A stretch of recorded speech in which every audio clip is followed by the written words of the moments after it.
मंथन प्रारंभ हुआ। समुद्र से कुल कितने रत्न निकले थे? 14 रत्न निकले थे, 14। सबसे पहले मंथन प्रारंभ होते ही सबसे पहले निकला हलाहल विष, जहर। कारण क्या है? आप कोई भी अच्छा काम करिए, कोई भी बड़ा काम करिए। अब जैसे सागर मंथन का काम कितना बड़ा है, छोटा काम थोड़ी था। आप कोई भी बड़ा काम करो, समाज वाले पहले आपको विष ही देंगे। मतलब समाज वाले पहले आपकी बुराई ही करेंगे, पहले निंदा ही हिस्से में आती है। ये जो प्रशंसाएं होती है ना, ये बाद में हिस्से में आती है। ये जो सम्मान होता है ना, ये बहुत लंबे टाइम के बाद मिलना शुरू होता है।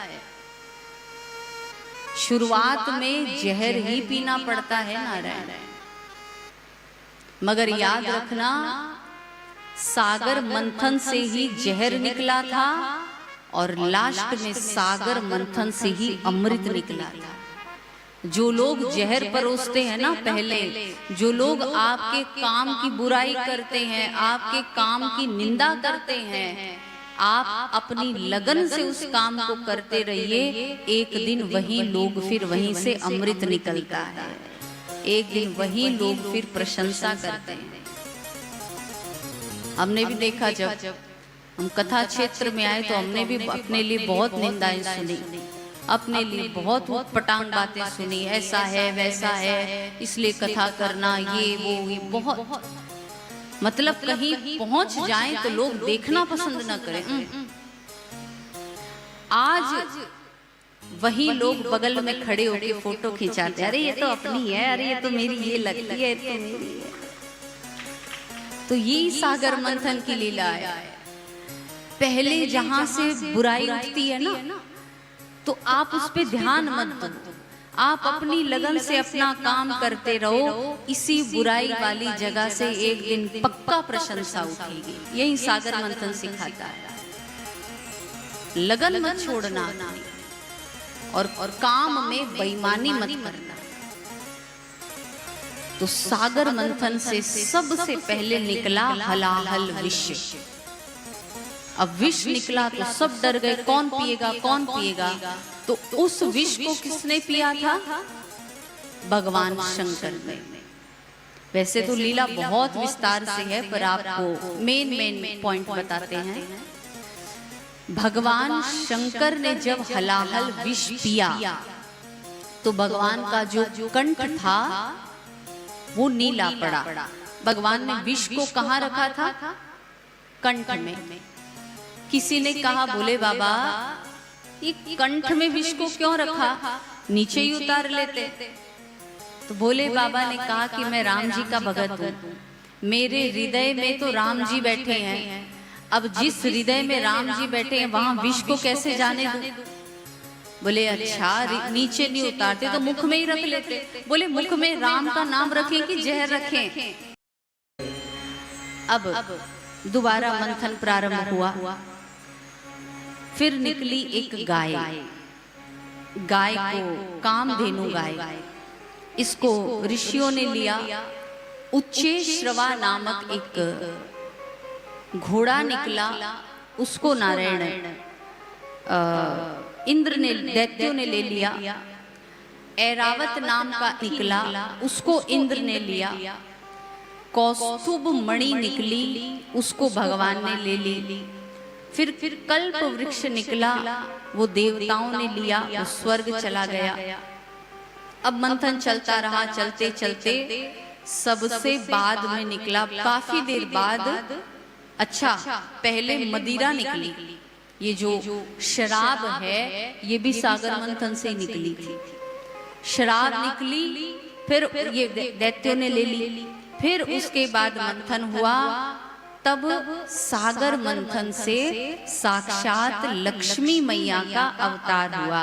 बोलो लक्ष्मी माता की जय। देखो लक्ष्मी जी री जय बोलती टाइम से हाथ उठ गया। शंकर जी री बोलिया जनाद उठा, લક્ષ્મીજી સેને ચઈ જઈસલે છે જય જય આજી लक्ष्मी जी समुद्र की बेटी है, यहीं से तो निकली है, प्रादुर्भाव यहीं से हुआ है। अब जब लक्ष्मी जी निकली तो लक्ष्मी को लेने के लिए सब भागे, जैसे सब जय बोले ना, तो लक्ष्मी को लेने के लिए सब भागे, मैं लूंगा मैं लूंगा मैं लूंगा। और लक्ष्मी किसको नहीं चाहिए भाई, सबको चाहिए। लोगों को लगता है बाबाओं को लक्ष्मी नहीं चाहिए, बाबाओं को तो और ज्यादा चाहिए, क्योंकि हम लोग तो एक परिवार पाल रहे हैं, वो 50,000 परिवार पाल रहे हैं, क्या उनको नहीं चाहिए क्या? सब लेने के लिए भागे, सबसे आगे आगे ब्रह्मा जी भागे, मैं लूंगा मैं लूंगा। और पता है लक्ष्मी जी हाथ में जयमाला लेकर के आई थी कि किसी का तो वरण कर लूंगी। तो ब्रह्मा जी सोचे माला मेरे गले में पड़ जाए तो सबसे बढ़िया, ब्रह्मा जी भागे। लेकिन लक्ष्मी जी ने देखा और देख करके कहा कि ब्रह्मा जी आप विद्वान तो बहुत हैं, लेकिन आपके भीतर कामनाएं बहुत ज्यादा है। मुझे पता है आप अपनी बेटी संध्या के पीछे भाग गए थे, इसलिए हमको ये माला आपके गले में नहीं डालनी। फेल कर दिया ब्रह्मा जी को। फिर शंकर जी को लगा कि काम करते हैं, हम चलते हैं, हमारे गले में माला आ जाए। शंकर जी गए, बोले बाबा। लक्ष्मी जी ने देखा और देख करके कहा कि भोले बाबा आप ज्ञानी तो बहुत हैं, लेकिन आपकी कंपनी अच्छी नहीं है। आप भूत प्रेतों का पलितों का संग करते हैं, शमशान में रहते हैं, हमें आपके साथ नहीं रहना। लक्ष्मी जी ने भोले बाबा को फेल कर दिया। फिर पीछे एक ऋषि बैठे थे, दुर्वासा ऋषि, शास्त्रों में नंबर 1 के क्रोधी ऋषि हैं दुर्वासा, इनसे ज्यादा गुस्सा कोई नहीं कर सकता। दुर्वासा जी आए, उनको लगा कि हमारे गले में डाल दे।